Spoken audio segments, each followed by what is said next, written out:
Այսօր մենք կշարունակենք մեր նախորդ զրույցը կոսմոլոգիայի կամ տիեզերաբանության վերաբերյալ։ Հիշեցնեմ, որ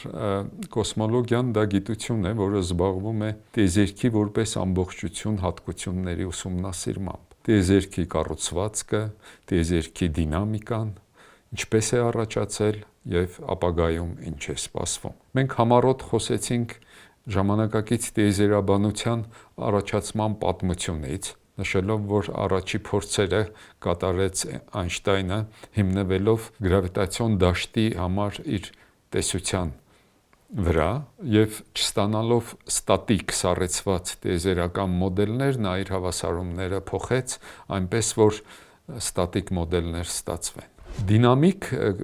ընդարձակվող տիեզերքի առաջին մոդելը առաջարկվել է Ֆրիդմանի կողմից 1923-24 թվականների ընթացքում հրատարակված հոդվածներում, որտեղ Ֆրիդմանը կիրառելով Այնշտայնի հավասարումների նախկին տարբերակը տիեզերքի որպես ամբողջության նկատմամբ, ստանում է, որ տիեզերքը պետք է էվոլյուցիայի ենթարկվի, ընդարձակվի կամ սեղմվի, նայած թե ինչպիսի սկզբնական պայմաններ են տրված, եւ այդ էվոլյուցիան ղեկավարվում է գրավիտացիոն հավասարումներով Այնշտայնի տեսությամբ։ Ֆրիդմանը ասացի, որ 25 թվականին մահացավ եւ նրա աշխատանքները այդ ժամանակ առանձնակի ուշադրության չարժանացան։ 1927 թվականին նման հետազոտություններ կատարեց բելգիացի վանական Լեմետրը, նորից Այնշտայնի հավասարումները կիրառելով տիեզերքի նկատմամբ եւ վերահայտնագործելով դինամիկ տիեզերքի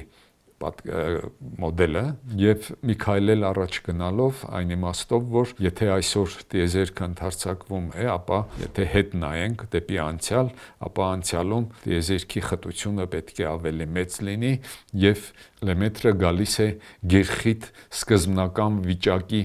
գաղափարին, որից ամբողջ մեր տիեզերքը առաջացել է։ Այսօր դա անվանում են մեծ պայթուն։ 29 թվականին Հաբլը արդեն ընդհանրացնելով հեռու գալակտիկաների արագությունների վերաբերյալ դիտողական տվյալները եզրակացության հանգեց, որ հեռու գալակտիկաները հեռանում են մեզանից մի արագությամբ, որը համեմատական է գալակտիկայի ունեցած հեռավորությանը մեզանից։ Այդ համեմատականության գործակիցը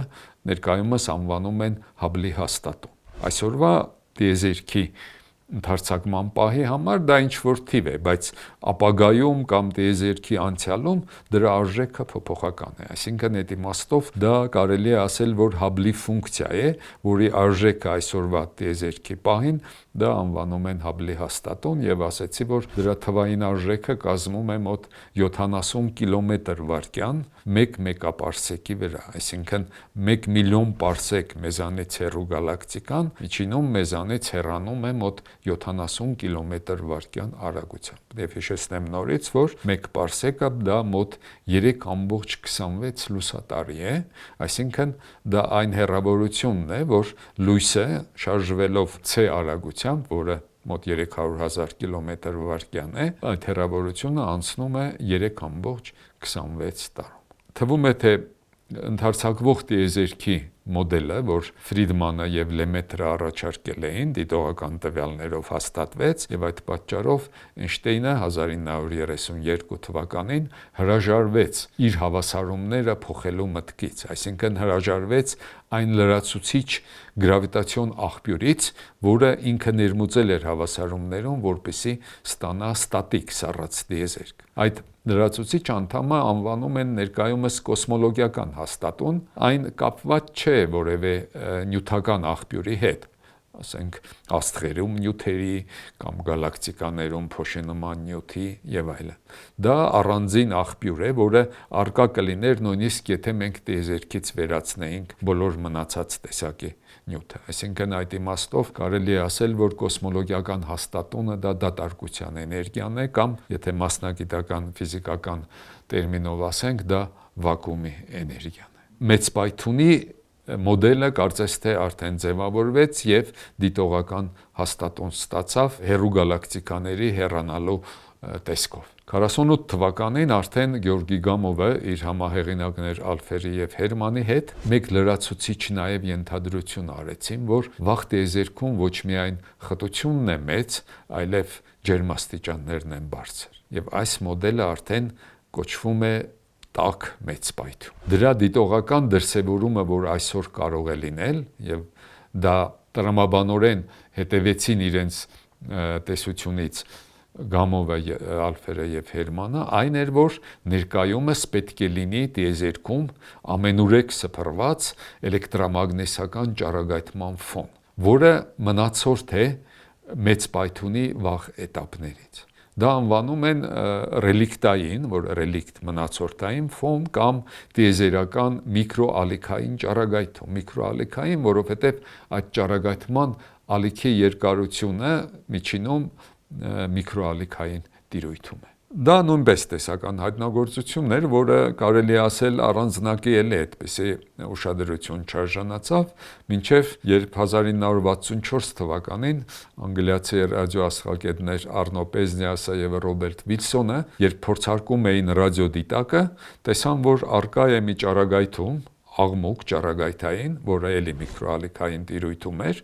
որից ոչ մի կերպ հնարավոր չէր ազատվել։ Այսինքն դուք դիտակը, որն երկնակամարի որ կողմն էլ ուղեիք, դա կար։ Դա կապված չէր գալակտիկաների ճառագայթման հետ, աստղերի ճառագայթման հետ,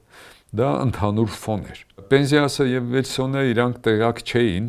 ռելիկտային ճառագայթման գաղափարի մասին, Գամովի խմբի առաջարկած, եւ դրանց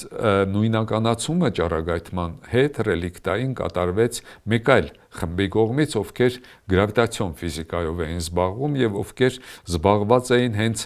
ռելիկտային ճառագայթման գրանցման հարցերով։ Այդ խումբը ղեկավարում էր Դիկեն եւ նրանց ջանքերի միջոցով այդ նույնականացումը կատարվեց եւ ջերմաստիճանը որոշվեց, որ այդ ջերմաստիճանը այդ ճառագայթման մոտ 2.7 աստիճան Կելվին է, այսինքն դա բավական սառը ճառագայթում է։ Բացարձակ 0 ջերմաստիճանը դա 0 աստիճան Կելվինն է կամ -273 աստիճան Ցելսիուսը։ Եվ ես ասեցի, որ հետաքրքիր է, որ 55 թվականին Տիգրան Շմաումովն հոդված է հրատարակել ռուսական Ռիբորի տեխնիկա էքսպերիմենտ ամսագրում, որտեղ եզրակացությունը այն է, որ ճառագայթում է առկա, որի ջերմաստիճանը մոտ 3 աստիճան Կելվինին մոտ է, այսինքն դա բավական մոտ էր դիտողական արժեքներին։ Ինչևէ, Նոբելյան մրցանակը այդ ճառագայթման հայտնաբերման համար տրվեց Պենզիասին եւ Վիլսոնին, որտեղ այդպիսի ճառագայթումը տիեզերաբանության տեսակետից դա կարևոր է շատ, այն իմաստով, որ այդ ճառագայթումը մեզ տեղեկատվություն է տալիս, թե ինչպիսին էին պայմանները մեր տիեզերքում, երբ տիեզերքը մոտ 300,000 տարեկան էր։ Այսօր մենք տիեզերքի տարիքը գնահատում ենք մոտ 14 միլիարդ տարի։ Պատկերացրեք, ինչքան երիտասարդ էր այն ժամանակ տիեզերքը եւ այն ժամանակ պայմանները լրիվ ուրիշ էին։ Այն ժամանակ առանձին, ասենք, աստղեր չկային։ Նյութը հիմնականում տարական մասնիկների տեսքով էր ու համեմատաբար համասեռ էր բաշխված։ Անհամասեռությունները շատ թույլ էին արտահայտված։ Ռելիկտային ճառագայթման մաքսիմալ ինտենսիվությունը համապատասխանում է մոտ 1.9 մմ ալիքի երկարության էլեկտրամագնիսական ճառագայթման համար։ Եթե մենք հաշվենք, թե քանի հատ մասնիկ կա, ֆոտոն կա ռելիկտային ճառագայթման մեջ, ապա դա մոտավորապես կազմում է միջինում 450 ֆոտոն 1 սանտիմետր խորանարդում։ Այս տեսակետից ռելիկտային ճառագայթման մասնիկները, ֆոտոնները, դրանք ամենաբազմաքանակն են տիեզերքում։ Եթե մենք համեմատենք էլեկտրոնների թվի հետ կամ պրոտոնների թվի հետ, որոնք նույն կարգի են, ապա մոտ 19 աստիճան կամ 1 միլիարդ անգամ ֆոտոնների թիվը ավելին է, քան էլեկտրոնների թիվը։ Իհարկե դա չի ասում, որ մեր տիեզերքի էներգիայում ֆոտոնների ներդրումն է գերակշռում, որտեղ ֆոտոնների էներգիան ամեն մեկինը շատ փոքր է։ Այդ պատճառով տիեզերքի էվոլյուցիայի ներկա փուլում ռելիկտային ճառագայթման ներդրումը համարյա կարելի է անտեսել ընդհանուր էներգիայի բալանսում։ Դա մոտավորապես, եթե ընդհանուրը մենք համարենք 1 միավոր, ապա ռելիկտային ճառագայթման հարաբերական ներդրումը դա մոտ կազմում է մեկը բաժանած 100,000-ի։ Ռելիկտային ճառագայթման առանձնահատկությունը կարևոր այն էր, որ նրա ջերմաստիճանը համարյա կախված չէր, թե դուք երկնակամարի որ տիրույթից եկող ճառագայթումն եք գրանցում։ Այդ դեպքում ասում եմ, որ ճառագայթումը դա խիստ իզոտրոպ է։ Իզոտրոպ մենք ֆիզիկայում անվանում ենք այն հատկությունը, որը դիտման ուղղությունից կախված չէ։ Դա այնքան լավ իզոտրոպ է, որ մինչև 1991 թվականը որևէ տարբերություն դիտողական գրանցումը չէր տալիս։ Եվ միայն 1991 թվականին արձակված Կոբե արբանյակը կարողացավ այդ ջերմաստիճանային տարբերությունները գրանցել, եւ այդ տարբերությունները կազմում են մոտ մեկը բաժանած 100,000, այսինքն դուք միջին ջերմաստիճան ունեք եւ այդ միջինից փոքր շեղումներ կան, որոնք միջինում մեկը բաժանած 100,000-ի կարգի են։ Այդ ջերմաստիճանային անիզոտրոպիաները, այսինքն տարբերությունները շատ կարևոր են, որովհետև դրանք մեզ ասում են, թե երբ տիեզերքը շատ երիտասարդ էր, մոտ 300,000 տարեկան, խտության անհամասեռությունները նյութի բաշխման ինչպիսին էին։ Այդ խտության անհամասեռությունները միջինում համասեռ էր բաշխված նյութը, իսկ անհամասեռությունները դա ընդամենը մոտ միջինում մեկը բաժանած 100,000-ի կարգի էին կազմում։ Այսպիսով ռելիկտային ճառագայթումը դա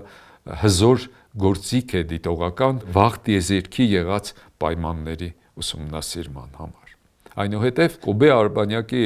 արդյունքների համար տրվեց Նոբելյան մրցանակ։ Այնուհետև արձակվեցին նոր արբանյակներ, որոնք ավելի մեծ ճշտությամբ են այդ ջերմաստիճանի անիզոտրոպիաները չափում։ Դրանցից երկրորդը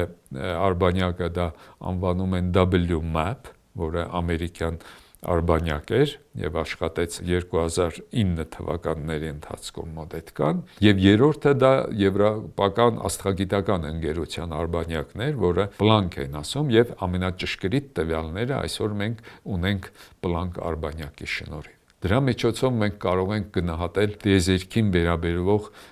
մի շարք պարամետրեր, որոնց դիտողական արժեքները իմանալը շատ կարևոր է, որպեսզի մենք մեր տեսության, տեսական մոդելի ճշտությունը մենք գնահատենք։ Այսպիսով ստացվում է, որ ռելիկտային ճառագայթումը տիեզերական ֆոն է ստեղծում,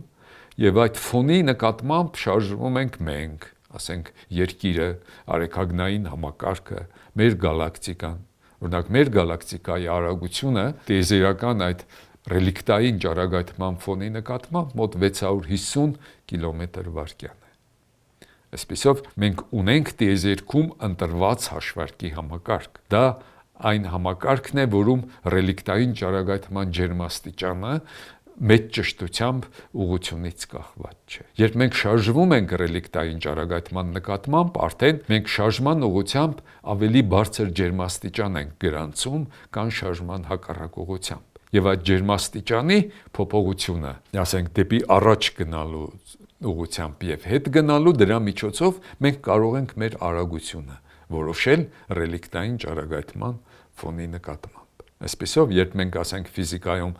երբ ասում ենք, որ բոլոր իներցիալ համակարգերը համարժեք են իրար, այսինքն մենք փորձ կատարելով մի հաշվարկման համակարգում եւ մեկ այլ համակարգում, որը հաստատուն արագությամբ շարժվում է առաջինի նկատմամբ, մենք չենք կարող տարբերություն այդ փորձերում, դա վերաբերվում է դատարկ աշխարհին, կամ այսպես ասած ասում են Մինկովսկու տարածությանը եւ ժամանակին։ Մեր իրական աշխարհում մենք ունենք ռելիկտային ճառագայթման ֆոն եւ դրա հետ կապված մենք ունենք բացարձակ հաշվարկման համակարգ։ Այսպիսով ռելիկտային ճառագայթումը կարելի է ասել, որ հիմնարար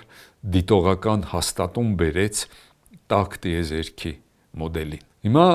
ինչպես է տիեզերքը ընդարձակվում։ Մենք տեսանք, որ ընդարձակման արդյունքում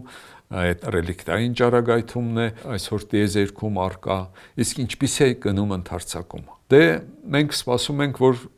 եթե տիեզերքում հիմնական էներգիայի խտության մեջ տիեզերքի հիմնական ներդրում տալիս է սովորական նյութը, այսօր ասեցի, որ ճառագայթման ներդրումը համեմատաբար փոքր է, ասենք պրոտոնները, նեյտրոնները, միջաստղային նյութ, ատոմներ, աստղեր, գալակտիկաներ, ապա դա ձգողական գրավիտացիա է եւ ընդարձակումը պետք է դանդաղի։ Նման նրան, որ եթե մենք քարը վերև ենք նետում երկրի վրա, քարի արագությունը փոքրանում է։ Դա մենք սպասում ենք, որ դա այդպես պիտի լինի նաեւ ընդարձակման համար։ Այսինքն, եթե մենք մի գալակտիկա ենք նայում ինչ-որ հեռավորության վրա,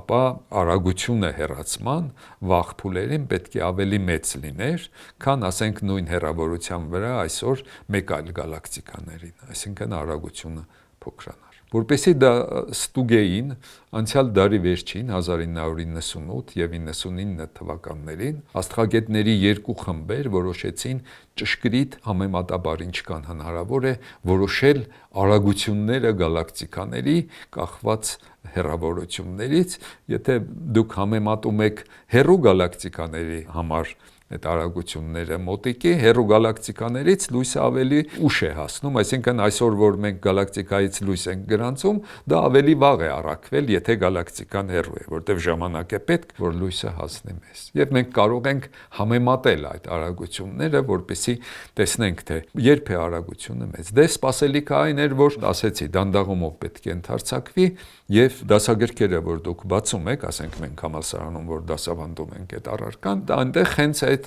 նվազող այդպիսի կորեր էլ գծվում է, սպասելով, որ տիեզերքում հիմնական էներգիան տվող այսօր ստեղծում է ձգողական գրավիտացիա եւ այդ ձգողությունը պետք է արագության դանդաղման բերի։ Այսքանով զրույցի այս մասը ես կավարտեմ։ Մենք մյուս զրույցի ընթացքում արդեն կտեսնենք, թե այդ դիտողական տվյալները, որ ես ասեցի, որ երկու խմբերը հետազոտում էին, ինչպիսի արդյունքների բերեցին, արդյոք դա անակնկալ էր գիտնականների համար եւ տիեզերաբանությունում դա ինչպիսի նոր զարգացման բերեց։ Շնորհակալություն։